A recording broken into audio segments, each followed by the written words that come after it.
Welcome everybody, welcome all our Torah Anytime listeners and subscribers, and a special shout out to Torah Anytime. It will be when coming up to President's Week, there is going to be a Torah Anytime campaign, which is a yearly campaign that Torah Anytime makes to bring in funds to be able to support what it's doing, and we all benefit from it. Me, you, everybody benefits from it. And it's a free service. You don't have to pay for Torah Anytime. You don't have to, support. You don't have to do anything. It's just all free content. So do whatever you can to support the cause. Donate whatever you can. By the time this is up, you're probably just going to be able to click somewhere on the page to be able to donate. You don't have to donate to my page. Just donate to Torah Anytime. That's the main cause. Mirz Hashem, once it comes closer and everything goes live, I will post the link to the WhatsApp group, which is also another shout out to whoever wants to join the WhatsApp group. You'll see the link in the bottom of the the video. YouTube Torah Anytime, it's coming at one point.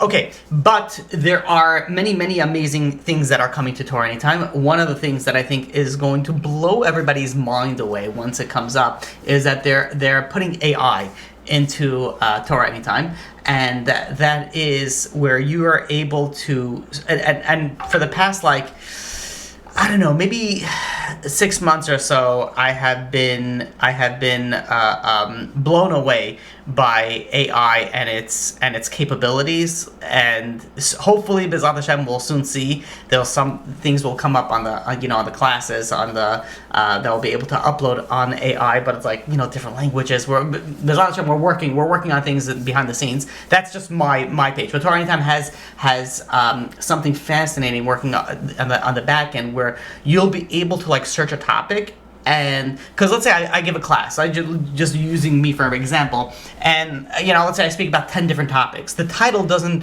always encompass all the topics that I speak about, but with AI, it's going to be able to search the actual voices from what basically the lecture, and say, oh, you're looking for this topic. Here's a bunch of classes on the topic. So I think it'll be a fascinating idea, and B'ezrat Hashem it should be very, very successful.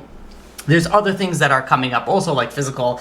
Now that I'm thinking about it, I don't know, am I supposed to be sharing this or not? But whatever it is, you guys know about it. I think it is public knowledge at this point. But needless to say, there's a lot of things that are coming up, and it's a very expensive endeavor to host all these classes and everything that they do. They're a phenomenal group. I love them each dearly. They're amazing. All the people behind the scenes.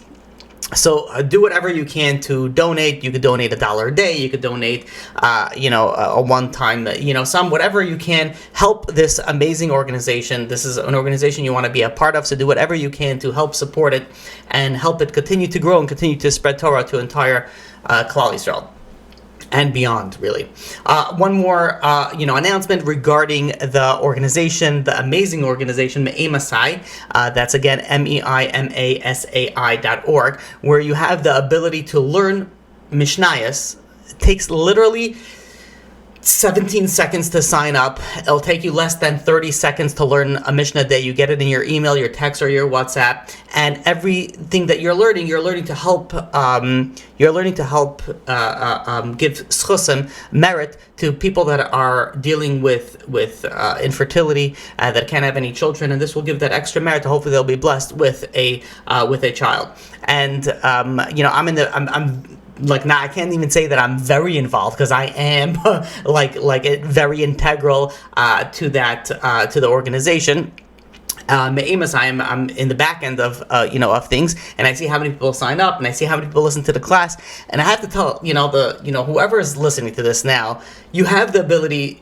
Every so often in your life, you have an opportunity. Most people hear the opportunities, they space out, they lose out, they don't capitalize on the opportunity. You hear this pitch.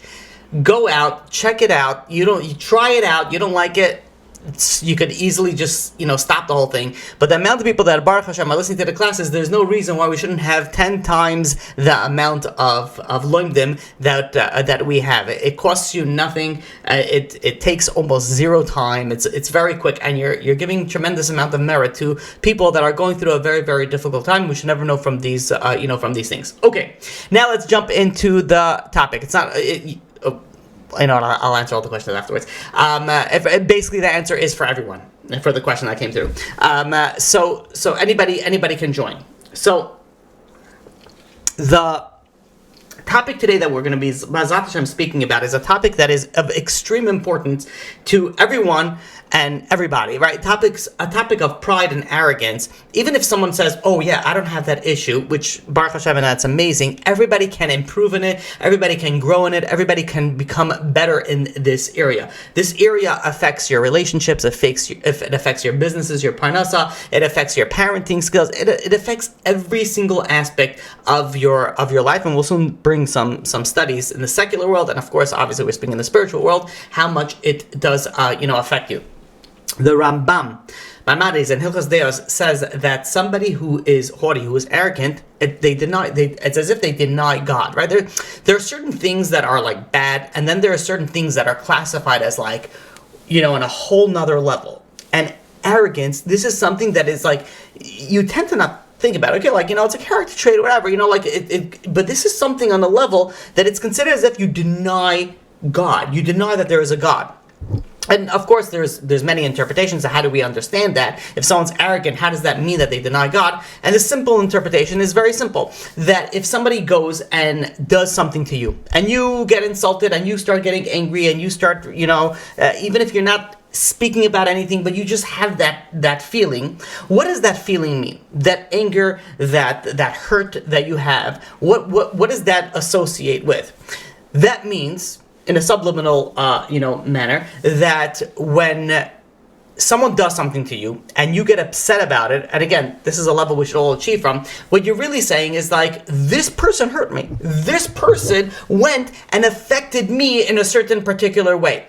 But in essence, if you believe in God, and you believe that HaKadosh Baruch Hu does everything, he's going and he's overseeing every single aspect, everything that happens to you and everything that is in response to you, then you realize that, wait a minute, when someone does something to me, it's really from God.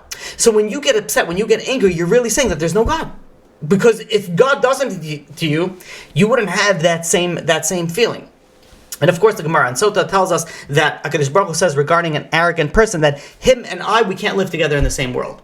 And we'll see also soon the Kav HaYashar brings down, it's as if, from Gemara also, that it's as if he's worshipped Avodah Zarah, idol worship, a lot of bad things. But let's take a pause for a second and take a little bit of detour in the psychological, secular world. There was a study that was done in 1971 by a psychologist by the name of Philip Zimbardo.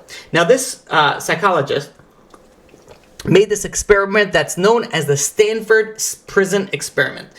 What his focus was, he wanted to explore the psychological effects of perceived power. Someone who has power. So what he did was he took 14 students. He took 24 students. 24 students for 14 days. That's how long the study was supposed to take. He took particularly male students, and he split them at random into two groups. 12 on one side and 12 on the other side. One group of 12, they were going to be the guards. And one group of 12, they were going to be the prisoners. And the guards, he gave them the uniform, he gave them the baton, a whistle. And for the prisoners, he didn't even associate them with names. They all had numbers that they were to be associated with. They wore a particular also uniform for prisoners. And there were only two rules in the experiment. Number one, you can't hit the prisoners. Number two, you can't put them in the hole for more than 1 hour. Those were the only two rules. And he created this real life-like prison in the basement of the Stanford University. Now this experiment was supposed to last 14 days, 2 weeks. Each contestant was supposed to get $14 per day for their experiment. This experiment got shut down after 6 days. And the reason for that is that within 1 day already, the guards were abusing their power. One guard actually started hitting the prisoner within 1 day. And they were abusive physically and psychologically. And the prisoners, that was for the guards, the prisoners, they showed signs of distress and helplessness.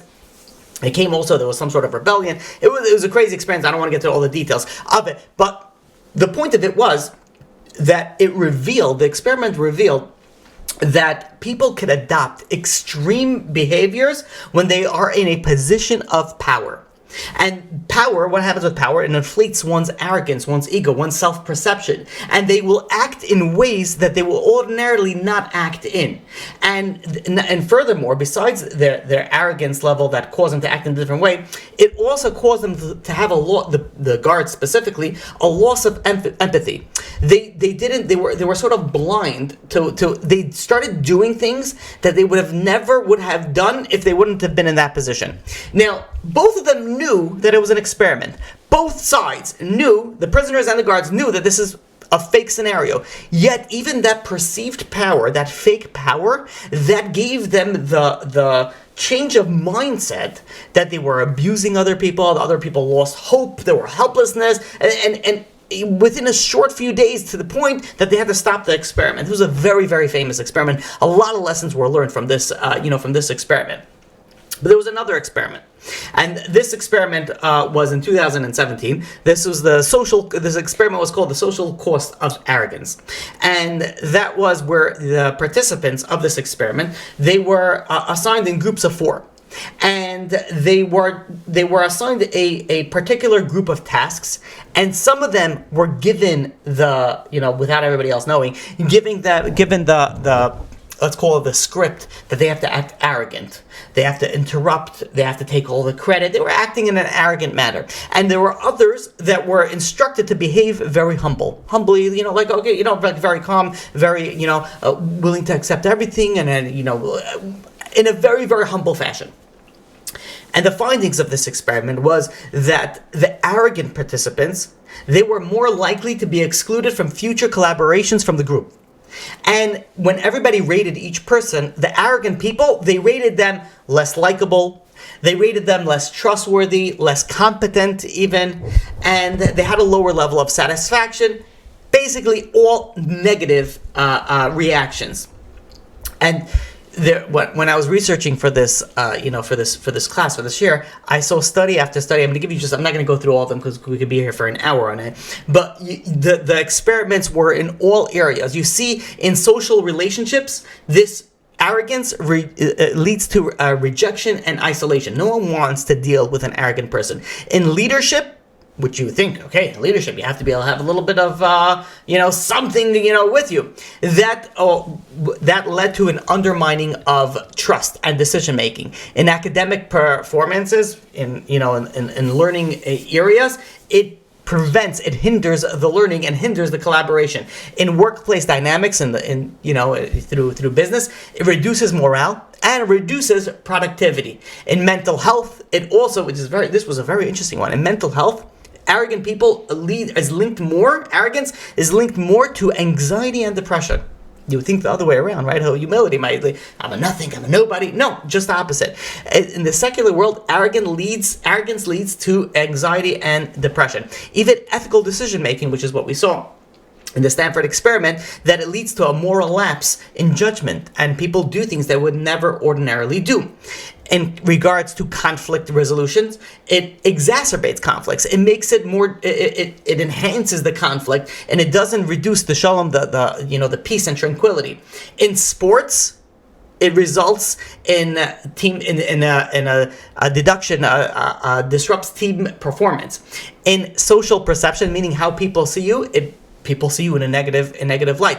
Parenting, it harms a child development. I don't even want to get into relationships and how much it affects that. So arrogance is an all-around, pride, an all-around and a downward negative not only perception and actualizing materialistic, goals. It prevents everything, meaning that there's nothing good that came out of, out of arrogance. And here's something also very, very interesting. Like, you would think arrogance is the way that you speak, the way that you present yourself, the way that you verbalize, certain things. Of course, we're not talking about, like physical, things, but there was an interesting, not one study, but multiple studies regarding the non-verbal communication.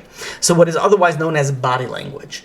When someone is, and was very interesting, experiment that was done.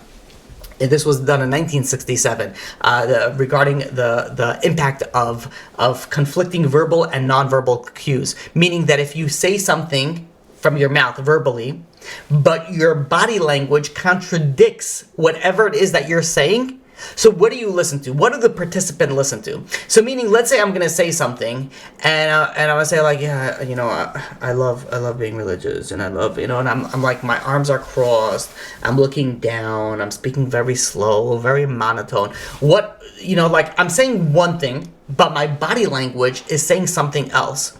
So what do people focus more?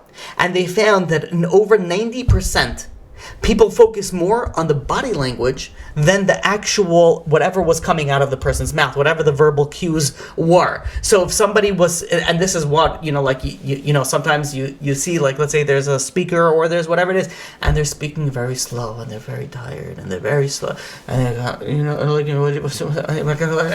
like the whole body language is showing no interest in it. People respond with no interest in learning, and it doesn't go in to the other person. The person doesn't it doesn't click the information.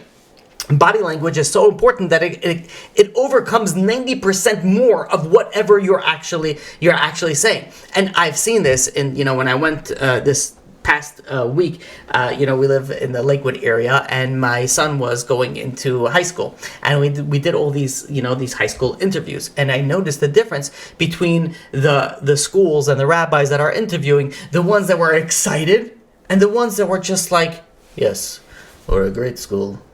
We will train the children very hard, and they will be great. Like, there's a very big difference. Like, okay, what do you want for your child? You want a guy who's like, your child is awesome, it's going to be amazing, he's going to be great.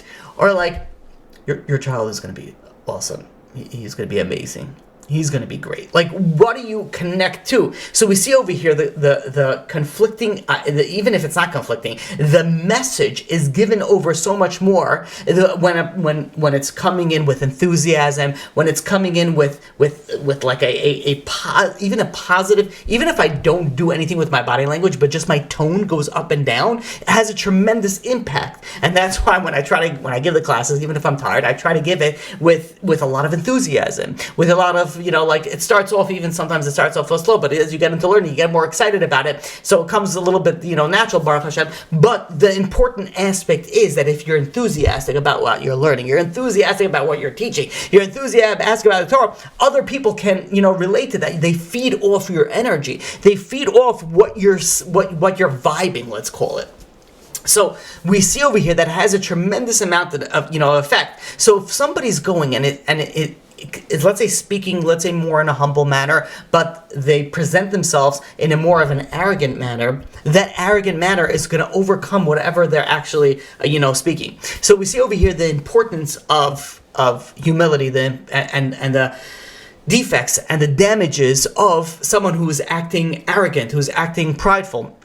These are just like a little bit of an introduction as we get into the Kav HaYashar, the 7th chapter of the Kav HaYashar, which speaks about pride and arrogance. The Kav HaYashar says that an arrogant person causes the exile of the Shekhinah to be prolonged. It's causing the gullus to extend in a certain aspect. And the Kav HaYashar brings down the Gemara in Saita, page 4b. Kol hamezgai keilu oived avodah zara. Whoever is arrogant, whoever is a haughty, it's as if he worshipped avodah zara. Now we explained the basic understanding of this in this class and previous classes on arrogance, but the Kav HaYashar brings down something very interesting, Kabbalistic understanding on it.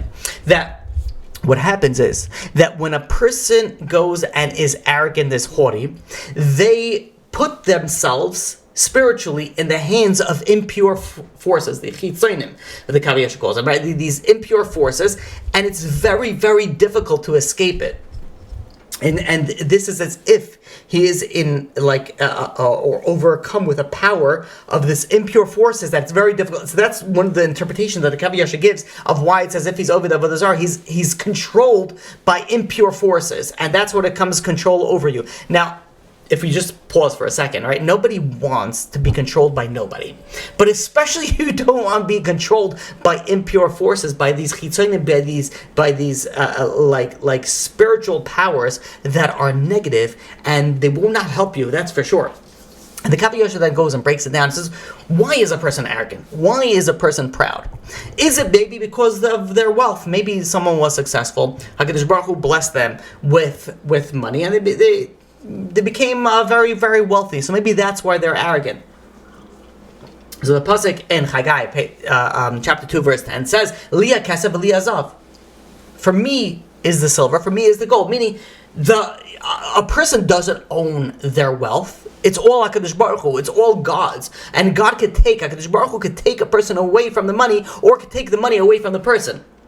There was once, I believe it was the story with the Chafetz Chaim, that he, said this idea that, a person could be so wealthy, so successful, but Kadosh Baruch Hu could take everything away in an instant. There was one particular wealthy person that was sitting in this speech, walked up afterwards to the rabbi, says, "Rabbi, with all due respect," he said, "I have over 50 businesses. I own banks, I own real estate, I own so many different businesses. I could understand that God could take this business away, God can make this, but all 50 businesses in an instant? I mean, come on, let's be realistic over here. How is that possible?" So the rabbi responded, he says, even if you don't, first of all, God can take care of everything in an instant, that's for sure. But even if you don't understand that and you can't comprehend that, God could take you away from your money in an instant. A person passes away, that's it. What's all the money worth if a person's not around anymore? And the Kav HaYashar brings down, they have people that work their entire life. They don't sleep, they work nonstop. They travel in the cold, they travel in the heat. They don't see their family for months at end. And they created for them a nice, beautiful, let's call it a nest egg that they're able to sit on. Just at the last moment, they could pass away and not enjoy even a single cent. They could leave the world, and what do you have all that with the money? I heard of a story that there was a wealthy man that was, whatever, he was on in his years, not old, but he was older, let's call it. And he decided, something got into his head, he decided that he's going to build himself the most perfect mansion. He spent years with the architecture and the construction and the figuring out. He says every detail, to the trim, to every single corner of the house, of this mansion was going to be perfect. And he spent all his time, he neglected his business. He neglected the family. He says this was his sole focus.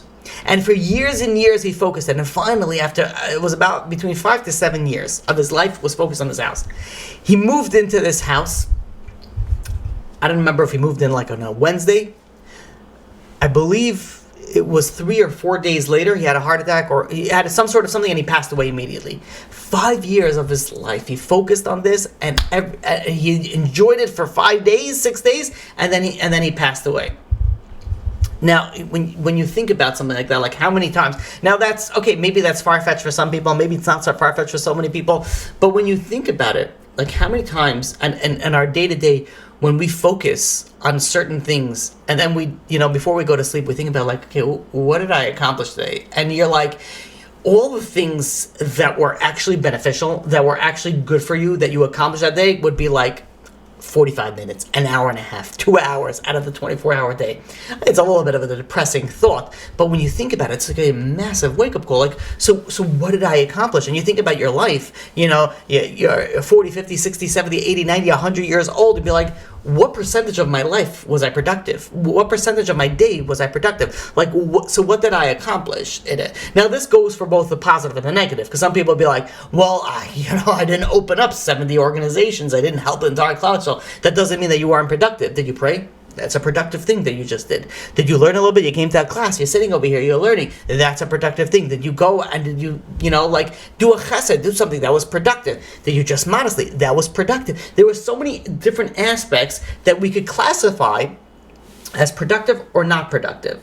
And if we break it down, we could see, and we could very easily be like, you know what, let me focus on something else tomorrow to make it a little bit more productive than the day before. The Kav HaYashar further goes and says that, sometimes you have a person that created a nice amount of money for himself or herself. And then within, a period of a few years, they pass away from this world, and now they left it to the spouse. Now, who says what's going to be with, the spouse? The spouse, the Kav HaYashar says that he saw it where you have, a spouse that inherited all the money, ended up marrying somebody else, and gave all the money to somebody else. That even this person's children wasn't able to benefit from, from this money. And the Kav HaYashar brings it down in a method that he saw that the verbiage that the oinig, the light, turned into nega, turned into sorrow, where the children were sitting over there, and they saw that the mother was enjoying the money with some strange man, and they didn't have anything, and the father didn't have anything that was in the next world. So when you see things like that, you look at somebody who says the Kav HaYashar, who has a lot of money, and this is why he's arrogant, says the Kav HaYashar, but who says you're going to keep it? Who says that money is even yours to keep? There was a story of a wealthy man that decided he was going to go visit the Baal Shem Tov, the rabbi. And he goes over to the rabbi, and the rabbi looks at him and he says, okay, what can I give you a blessing for? He says, do you need something? The wealthy man says, to be honest, Rabbi, he says, I really got everything. I got money, I got a beautiful wife, beautiful kids, I have boys, I have girls, I have real estate. So the rabbi says, so why did you come? He says, I came to get some inspiration. I came over here to enjoy from you, some spiritual uplifting, inspiration to raise me up. So the rabbi says, okay, let me tell you a story. He says, many years ago, there were two very, very close friends. One was named Shmuel, the other name was Zev. And they were inseparable when they were younger. The parents lived nearby, and they were also friends, and the children obviously became very, very close. They always saw each other. As they grew older, they went to the same yeshiva. They learned together. They became chavusas. And their bond grew stronger and stronger. And eventually they each got married. And even when they were married in the early on years, they also were very close. But eventually the families grew and they each moved to a separate town. They each went into business and they each became extremely successful. Shmuel became a multimillionaire and Zev became a multimillionaire. And as the years go by, Zev, unfortunately, lost all his money. He lost everything that he had. And he's struggling to make payments on his house, and then he ended up losing his house. And he's struggling to hold his family together. Everything was falling apart. And he stops and he thinks one day, he says, what am I going to do? How am I going to pick up the pieces? How am I going to continue? And all of a sudden he remembers, wait a minute. He says, what about my long-lost friend Shmuel? I haven't seen him in so long. Let me go see, I hear that he's doing well. Let me go see, maybe it'll help me out. Zev, unfortunately, didn't have enough money for a carriage. He ended up having to walk to the town where his close friend Shmuel lived.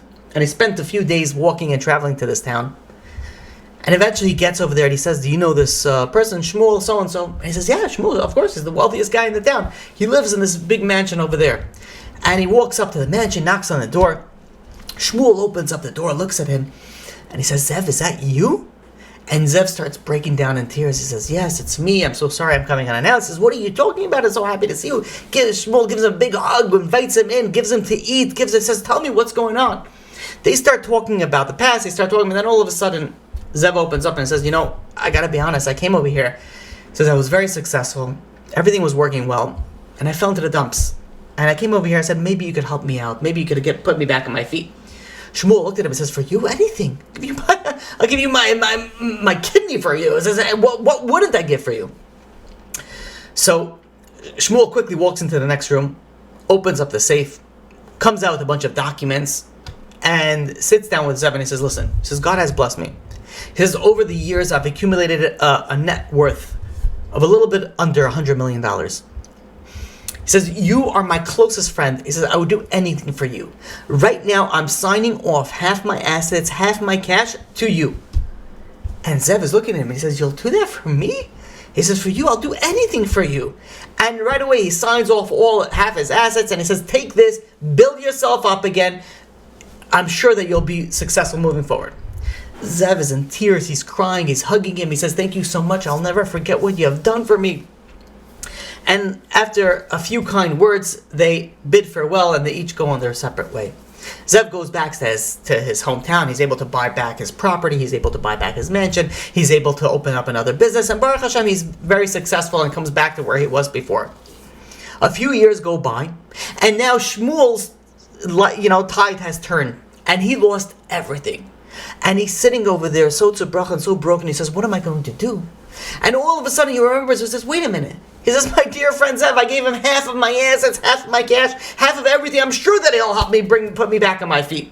And he goes and he travels to the next town over, and he visits his dear friend Zev. He knocks on the door, and Zev opens up the door, looks at him, sees this beggar-looking person, tattered clothing, looks like it hasn't showered in a while. He says, can I help you?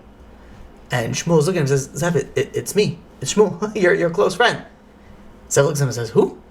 Shmuel? I don't know any Shmuel. He says, no, he says, what are you talking about? He says, we grew up together. He says, we're the closest friends. He says, what are you talking about? You don't know me. Of course you know me. We're the tightest. He says, I don't know. He says, what do you want from me? He says, I've never seen you in my life. And Shmuel looks at him and says, Zev so-and-so, this is you? He says, yeah, that's me, but who are you? He says, you don't remember I gave you over like $50 million not that many years ago. And he says, what are you talking about? And Shmuel looks at him and says, everything that you have, I've given you. And Zev starts getting upset. He says, what are you talking about? He says, I worked hard for this. This is my hard-earned money. He says, what do you want from me? He says, I thought maybe you'll help me out like I helped you. He says, what do you think? This is a handout? Zev responded, this is a charity case? He says, I don't know you, and get off my property. And he slams the door. Shmuel's like, did I get the right house? I'm like, that looked like my friend. He knocks it again. He says, are you Zev from so-and-so? He says, yeah, but get off my property. And he kicks him off the property. Now, Shmuel is beside himself. He says, I don't understand. He says, I don't know this person. He's beyond, the ability to be able to understand what's going on.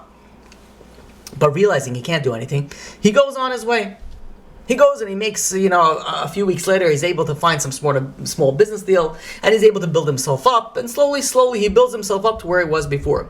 And then all of a sudden he does one crazy deal that puts him over the top. That put him now worth more than double he was worth before. So he's in the clouds, he's doing well. A few years go by, and now Zev's tide has turned. And all of a sudden he lost everything. Now he's thinking, he says, what am I going to do? He says, I can't go back to my friend. The guy that I slammed the door on, the guy that he came to me, and he tries everything that he can to avoid going back. But nothing was doing. He was losing real estate. He was losing everything. His wife was going to leave him. He says, enough of what you had. Everything was falling apart. He had no choice. He travels to the next town, knocks on Shmuel's door. Shmuel opens up the door, and Zev starts crying like a baby. He says, I am so sorry. You came to me. I was disgusting to you. I was in whatever. He gives all these excuses. And Shmuel says, listen, it's fine. It ended up working out. What's going on? What can I do for you? And he says, I feel so embarrassed. I come back. I lost everything again. He says, I need help. I completely understand if you don't want to help me, but I figured you're my last choice. I'll come to you. My dear old friend, Shmuel. Shmuel felt pity for his friend. He says, you're like my brother. He says, I can't be angry at you. He says, come in. He goes and he feeds him, and they start talking, and he starts apologizing. They talk back and forth. Eventually, Shmuel goes over to him and says, listen, bygones be bygones. Let me go, and let me take care of you. He goes over back to his safe, pulls out all the papers, and he says, same deal. He says, last time I was worth about 100 million, now I'm worth close to 200 million. I am signing half to you. He signs half to him. Zev is crying and thanking him. I can't believe it. Thank you so much. Long story short, they go part of the ways, and each one is now, back to being successful. A few years go by, and again, the tides have turned, and Shmuel lost everything. Shmuel says, okay, this time, I'm going to go back to my friend. I'm sure that he's going to help me. After all, I helped him twice. He goes over to his friend's house, knocks on the door. No answer. Keeps on knocking. Eventually, he sees a light turn on. He goes, he hears footsteps. The door opens up, and he says, yes, he sees his dear friend Zev. And he says, Zev, my dear friend, how are you? Zev looks at him and says, and you are? And he says, it's Shmuel. It's me. Your friend. And Shmuel's like, this can't be happening again. And, in his mind. And the same scenario played itself. Zev is like, I don't know who you are. He says, what are you coming here for? An handout. He slammed the door. Shmuel this time didn't take it. He knocked again. He says, what are you doing? He says, I gave you twice. I gave you so much money. He says, you got to help me out. And Zev responds, he says, what? You think you gave me? I became who I am because of all my hard work. It has nothing to do with you. Back and forth, and he slams the door. Shmuel didn't give up. He knocked again. And Zev came up and says, if you knock one more time, I'm calling the police and I'm having you arrested. I have connections to everybody over here, and you're going to be thrown into jail. Shmuel didn't know what to do. He left, and unfortunately this time he couldn't make it back. And he was so hungry, he was so starving, he didn't have anything, and he died a few weeks later. He gets up to heaven. Heaven sees Shemayim, they see this whole scenario. They say, you know what, this is not going to fly. They call up his friend Zev, meaning that Zev unfortunately passed away quickly, and they both went up to heaven, and they were both being judged. And the court in heaven said, listen, for Shmuel, says you gave your friend half twice, you're going straight to heaven. But Zev, twice you didn't even help your friend after he helped you, you're going straight to the other place. And couldn't respond to that. And as they're being, brought apart, Shmuel goes and says, listen, he goes to the court and says, I can't. He says, you're going to put me in heaven. I know that he messed up, my friend Zev. He messed up twice. He says, but how am I? This is my closest friend growing up.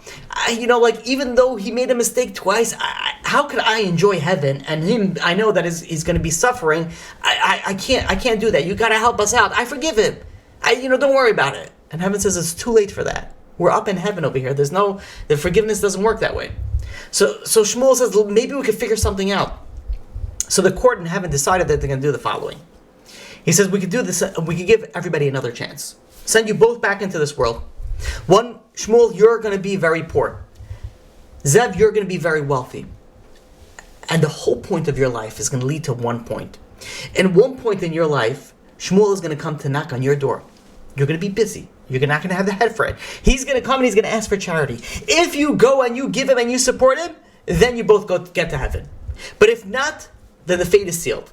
They both agreed, they both shook, they both signed, and they both went down to this world. Fast forward many years, Shmuel was very poor, Zev was very successful, and one day, Zev gets a knock on the door. And he was very busy, he was in the middle of a business deal, and it was very stressed out, and he gets a knock from this poor person. He opens the door and says, yes, so how can I help you? He says, maybe you can spare some food, maybe I haven't eaten in days. He says, my poor wife and kids are sitting at home, they're starving, maybe you can help me. And Zev goes and he says, I can't deal with this right now. I'm in the middle of it. I'm so stressed out. You have to come a different time. He closes the door. Shmuel knocks back again on the door. And he says, listen, it's not my style to bother you. But, there's no one else that I could turn to. He says, I've turned everywhere that I can. I've nowhere to go. Please, can you help me out? He says, I'm begging you. You're my last resort. And Zev said, I told you already. I am not able to give you anything right now. I'm preoccupied. You want to come to me a different day. He says, now I can't deal with anything. Back and forth. Please. No. Going back and forth, and it starts getting heated. Eventually, Zev slams the door and goes back to his business dealings. A few days later, Zev hears that this poor person passed away from starvation. And he felt very, very bad about it. Now, going back, this is a rabbi telling this wealthy man this story. All of a sudden, this wealthy man turns white in his face. And the rabbi looks at him, and he looks at the rabbi, and he says, about a week ago, he says, this similar situation happened to me. And the rabbi's looking, and he's saying, yeah. And he says, there's a poor person, and I was, passed away, and he goes on. And the rabbi said, you're that soul that this was, the whole purpose of why you were put into this world was for this moment. The guy's like, he turned white in his face, he almost fainted. He says, Rabbi, you gotta tell me what to do. He says, I feel bad, okay, I messed up. What should I do? And the rabbi gave him instructions. You have to go and support the widow, and you have to support the children. Gave him a bunch of instructions on what he needs to do.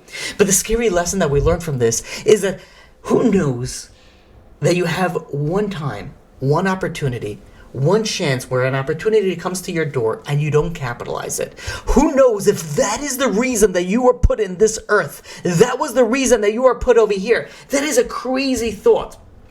But you take it a step further. What is the reason that this person failed? One of the reasons that this person failed This person thought himself, I'm a successful businessman. I am a busy person. I'm in the middle of a business meeting. He says, this poor person is a nothing, is a nobody. He says, what does that have to do with me? I am focused on what I am right now. The arrogance, the pride of where he has and what he's worth and what he has accomplished has taken him to the point that he doesn't have to consider the other person. He doesn't have to consider this person that unfortunately is less fortunate than him. The arrogance, the pride caused this person to lose almost everything that he was put into this world for. And how many times do we have opportunities that we say, okay, whatever, it's not for me, I'm too busy, we don't capitalize on opportunities. If there's one lesson that you can learn, even though this is not the real lesson of this class, but if there's one lesson that if you have an opportunity, if something comes across your plate, across your desk, and you don't capitalize it, you don't know what you missed out. This brings down to what we started off with the Amos, the organization. A simple thing, you sign up, it takes nothing, it takes 2 seconds.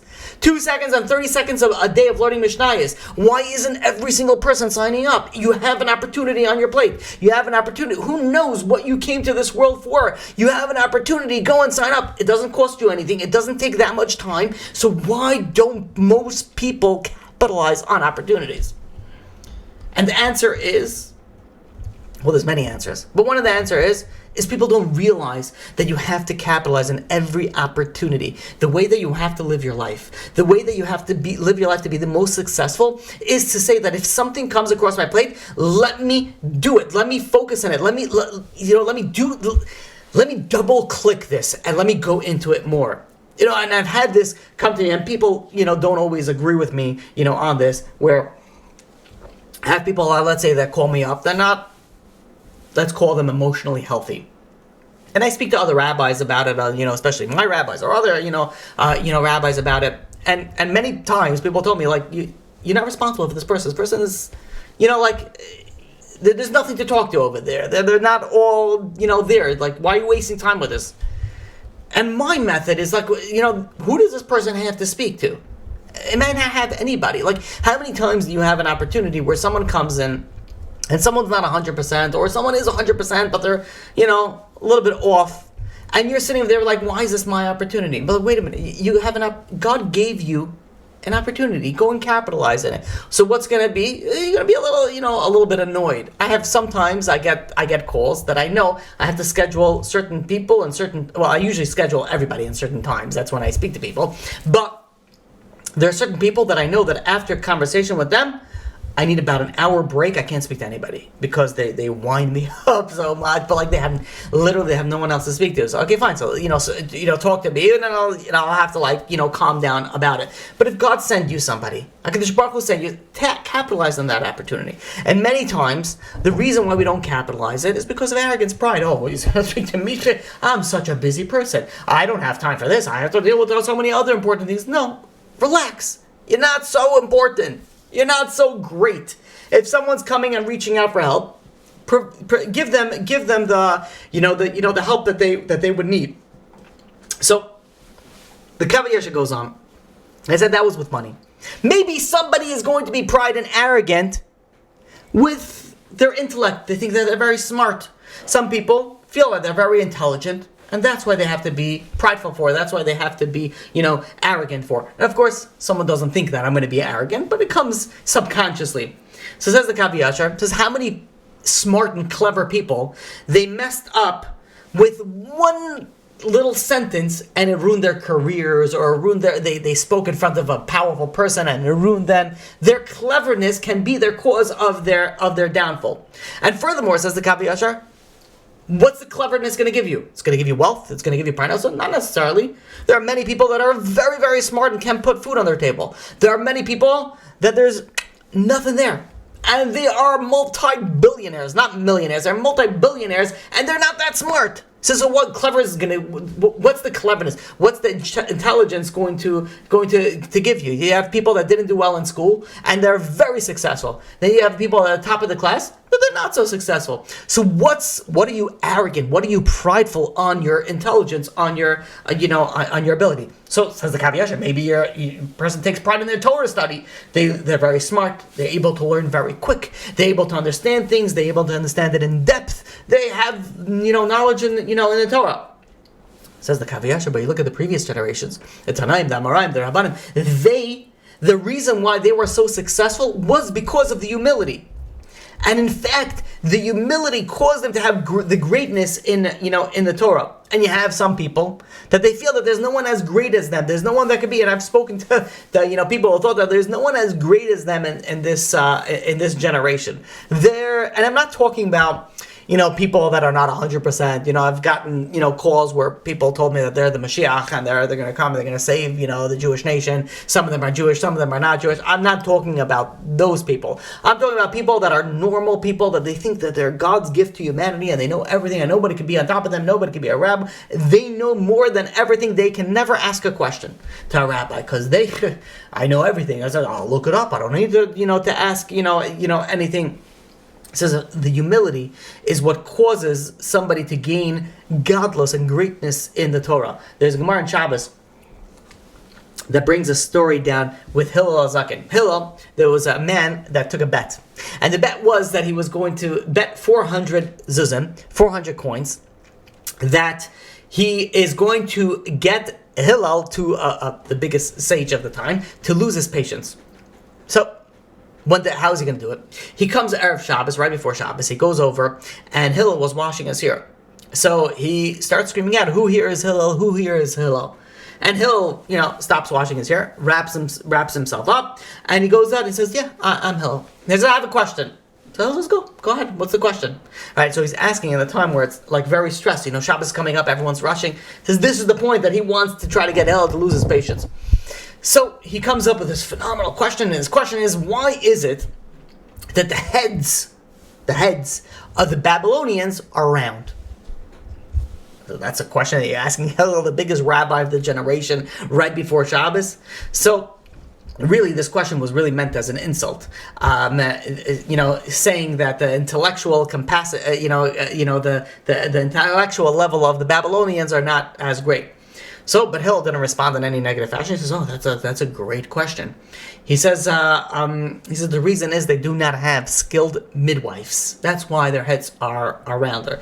And Hillel acknowledged that the Babylonians had a different methodology of understanding things. They're more of a roundabout way, as opposed to the sages of Israel at the time. They were very direct and very straightforward. But he gave them an answer, with humility, without any pride, without feeling insulted at all. The man came back twice with other insulting questions to Hillel. And each time Hillel responded, patiently answering his questions. So, after the third question, he goes over to the rabbi and he says, I have many questions, but I'm afraid that you're going to get angry with my questions. So Hillel tightened his robe and he says, "No, go ahead, ask all your questions." This guy saw that he wasn't able to get Hillel impatient, so he goes with him and says, "Are you Hillel that is called the leader of Klal Yisrael?" And he says, "Yeah." And this person he responded back, says, "May there not be many like you." And Hillel says, "Well, why is that? Why are you saying that there shouldn't be any like me?" He says, "Because of you, I lost 400 zuzim." He says, "I made a bet that that I'm going to get you to lose your patience, but I can't get you to lose your patience." So he says, "Why do I want more of you?" The Gemara ends off that it's better that this person lose more money than there should be continue to be many more people like Hillel HaZaken. So. And in fact, there's a famous Gemara that there was a non-Jew that went over to Beis Shammai and says, "I want you to teach me Torah and convert me on the condition that I learn everything on one foot." Beis Shammai went and he chased him out with a measuring stick, like a measuring stick.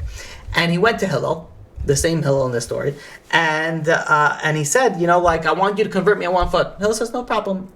He says, "This is what you need to learn. Everything else is the interpretation of it." He says, and Hillel said, "What is hateful for you, do not do to your neighbor. Everything else is commentary. Go and learn the rest." Sefer Hasidim brings down that it was Hillel's humility that was enabling him to bring these converts in. He says it was a level of humility that he has. The greater the sage, the greater the humility, the greater the ability. Meaning that if someone is prideful because of their learning Torah, that just shows that they're not on the level of godless, of greatness. The Kav HaYashar brings down a story from the Sefer Givas HaMoira, that there was a certain pious man, a righteous man, that was walking with Eliyahu Hanafi. And he's walking up them, and they passed this animal carcass, this dead animal. This man went and closed his nose. Dead animal, especially if it's been there for a while, doesn't smell so great. Eliyahu Hanavi didn't close his nose. They keep on walking, and then they pass by a guy that looks prideful, walks in a way that's very, very arrogant. This time, Eliyahu Hanavi closed his nose, and the other righteous person didn't close his nose. So this righteous person goes over to Eliyahu and says, I don't understand. When we passed the dead animal, that you didn't close your nose. But now we passed by this arrogant person, that's where you close your nose? So Eliyahu Hanavi responded, he says, you pass by this dead animal, let's say you touch it, the impurity is short term, it's short lasting. But this arrogant person, you connect with him, you get this level of arrogance. This is a much more serious form of defilement. This is a much more serious form of impurity. And the rule is, says the Kav HaYashar, that pride, arrogance, is a very, very despicable trait.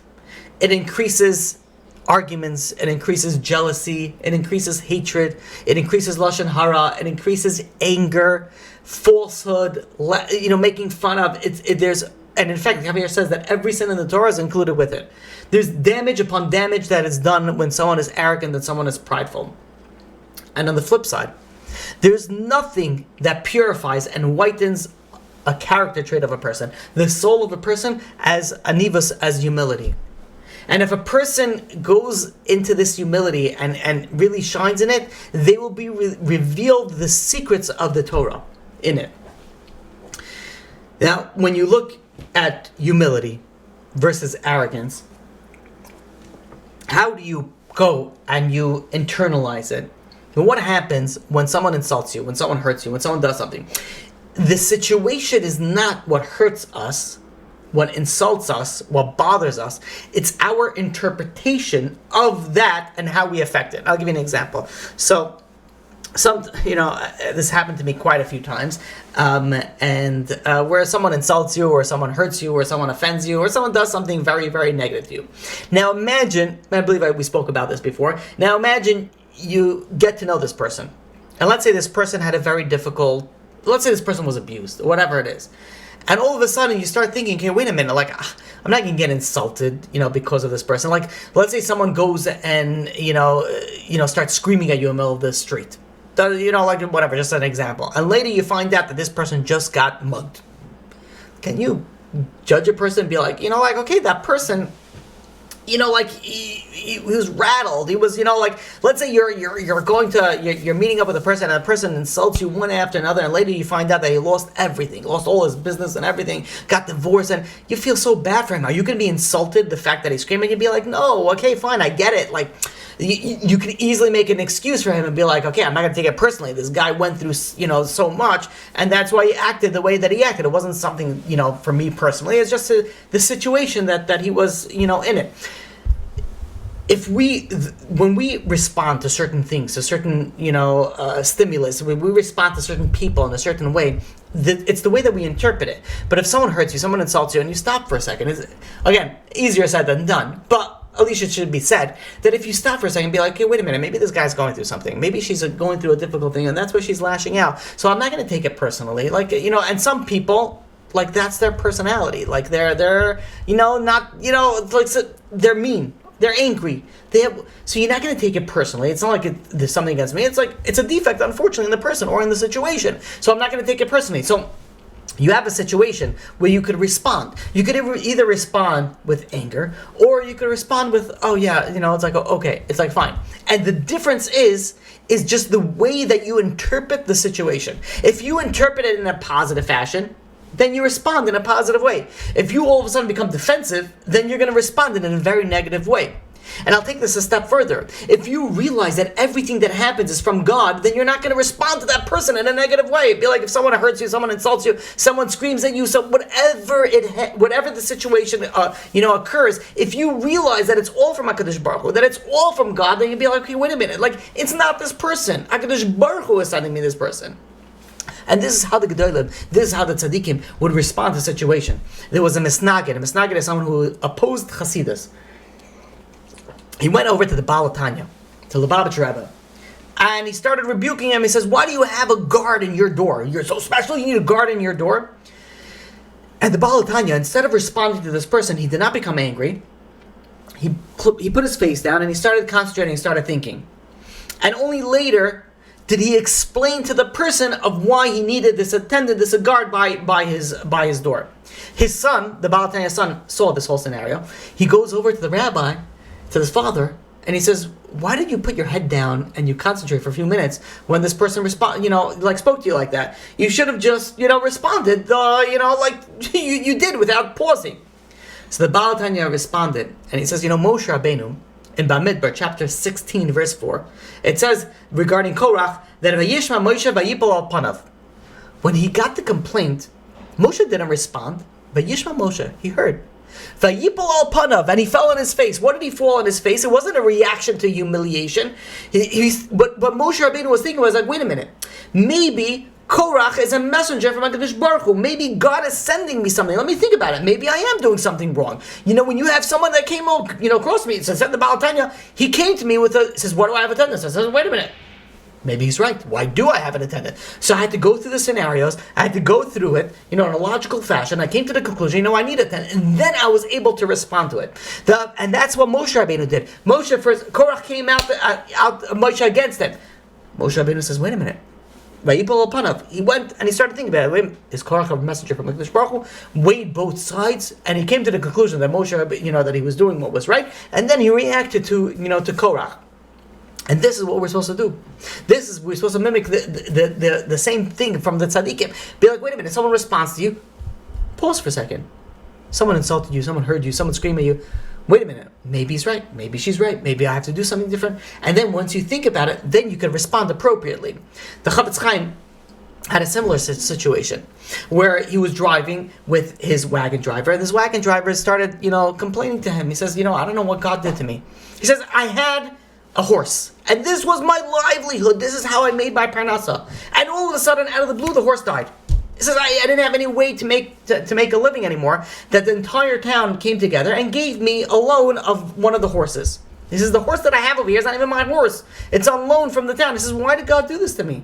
He says, and this is what he's complaining to the Chafetz Chaim. So the Chafetz Chaim responded, and he said, maybe, he says, you own a horse, and you're traveling, and the horse needs food, and maybe you were a little bit lax, and the horse ate from the ground that doesn't belong to you. Maybe it belonged to somebody else. So instead of this person responding, oh, okay, fine, the person was very upset, this wagon driver, and he shot back to the rabbi. He says, oh yeah? Oh, that's so righteous and so holy. So then why is it that last year in a certain town, your coat was stolen? So the Chafetz Chaim responded, not with anger, not with don't flip this around. No, the Chafetz Chaim responded. He says, I wrote the Mishnah Berurah. And the Chafetz Chaim was very meticulous. Every single print, he went and he made sure there was no mistakes, and he checked everything, meticulous beyond our understanding. And he said, I was selling my Sfarim. Maybe I wasn't so careful. Maybe somebody accidentally bought something from me, that there was an error, there was a defect, the print wasn't so clear, there was something off with it. So HaKadosh Baruch Hu went and repaid it and made me lose this this coat.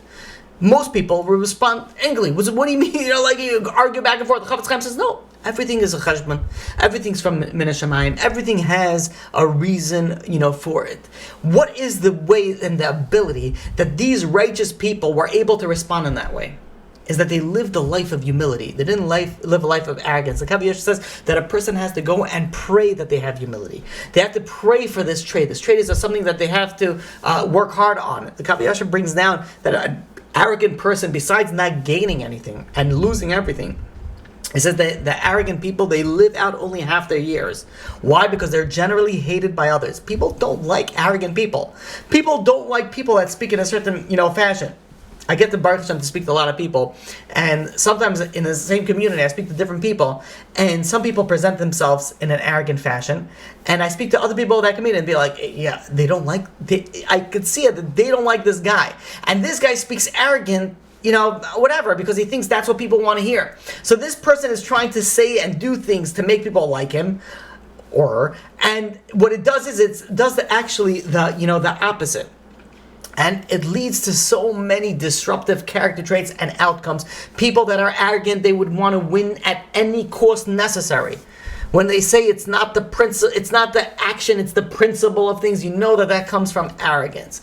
They don't discern between good and bad. An arrogant person, it's all about winning. It's all about the victory. They won't go and they won't listen to rabbis. They won't listen to rebuke. They won't listen to musar. They would only go and focus on whatever brings them to greater. Furthermore, we'll end with this, that pride can cause a person to cause anguish and suffering on other people. And if somebody causes somebody else anguish, sorrow, like difficulties, whatever it is, it pays back. The Kav HaYashar brings down a story from the Sefer Charedim, that there was once a righteous person that hosted the Arizal in his house.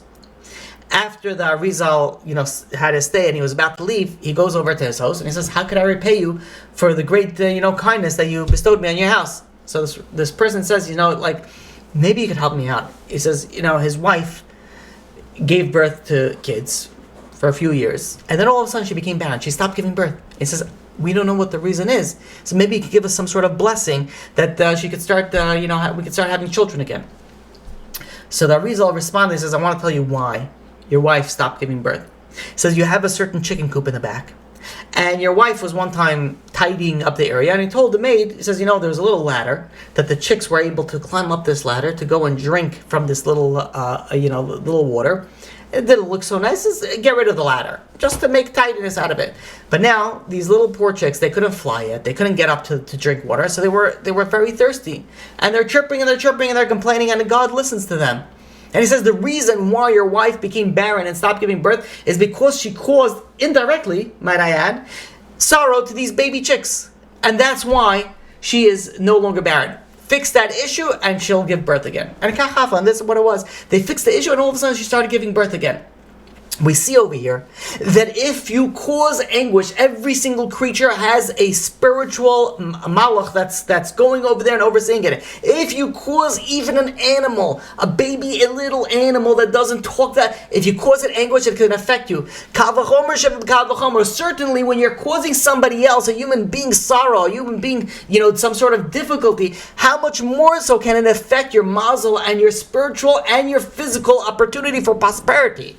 How much do we have to be careful? The Gemara Chagiga, page 5a, tells us, Ki es kol, based off a pasuk in Koheles, Ki es kol ma'aseh alekim yava mishpat al kol ne'elamim tovim ra. HaKadosh Baruch Hu looks at every single deed, even things that are hidden, whether it's good or whether it's bad. Says the Gemara in Chagiga, what is this pasuk in Koheles referring to? This is referring to someone who spits on the floor and causes his friend disgust, because they look at the spit and be like, "Oh, that's disgusting. Like, why do I have to look at your spit on the floor?" And the Sefer Hasidim brings down a story, an incident, not really a story, where there was a certain righteous man that whenever he spit on the floor, he made sure to always step on it, and so it doesn't look disgusting. This is a little thing. And not only that, any spit that he saw on the floor, especially if it came from the Jew, he would make sure that it doesn't cause any disgust to somebody else. This is how you look at the righteous people in the previous generation and how careful they were. Forget about how we drive, and forget about how we talk, and forget about how we interact. This is something so minuscule that it doesn't even enter our mind to oh yeah, maybe we should be careful on it.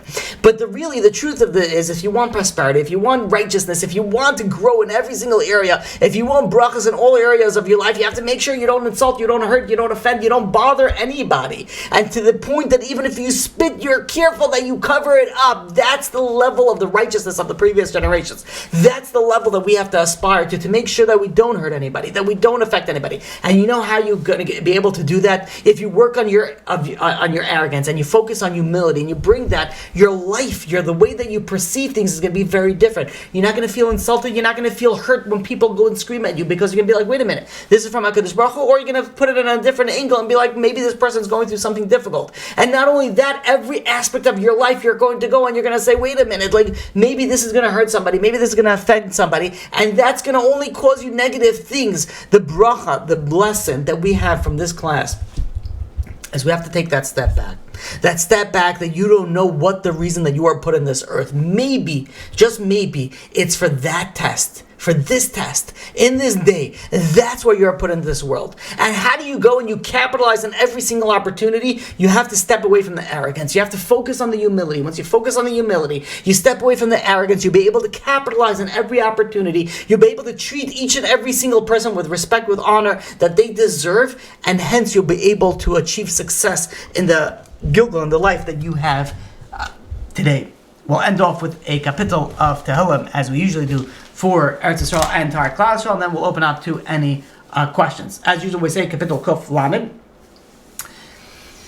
Shir Malais Mima Makim Karasicha Adonai Adonai Shema Bekoili Tiena Aznacha Kashuv Vais Lekol Tachanunai Ima Vainis Tish Maria Adonai Mi Amoid Keim Chas Licha Leman Tivarei Kivisi Adonai Kif Sanafshi Vilidvaraya Chalti Nafshi la Adonai Mishamin la Baker Shamin la Baker Yachal Israel la Adonai Kim Adonai Yachasad Varbe Moifedus V'hu Yiftaz Israel Mikol V'Nisav Achenu Kol Beis Israel Hanesunim Batzara V'Hashem Ya'adim Bein Bayam U'Bein Bayabasha Hamokam Yerachim Aleim V'Yatziam Mitzara L'Ravacha Ma'afela L'Ara Meshiba L'Gula Hashta Bagala B'Zman Kariv V'Neimar Amen. Also, just a reminder for everybody that B'ezrat Hashem, we're working on so many amazing things that where B'ezrat Hashem going to be opening up a Spanish channel and a Hebrew channel. That's the goal. Hopefully it will come out good, but thanks to the help of AI. That for anybody that wants and be able to share, B'ezrat Hashem, once it comes out, besides all the other amazing things that we're working on, the back end. Okay, I believe, no questions that came out. Okay, thank you all for joining us. Until next time, anybody that wants to join the live classes, you can join us on the WhatsApp group, there's a link on the YouTube page, at least on the bottom. You could go, or you could email me at rabbi@torahanytime.com. Also, for everyone to remember to support Torah Anytime for whatever it is that you can. They do tremendous work. You want to be part of this, and then as well, make sure that you go and you check out meimasite.org to go and join the amazing organization. And yes, B'ezrat Hashem, this will be online on Torah Anytime, B'ezrat Hashem.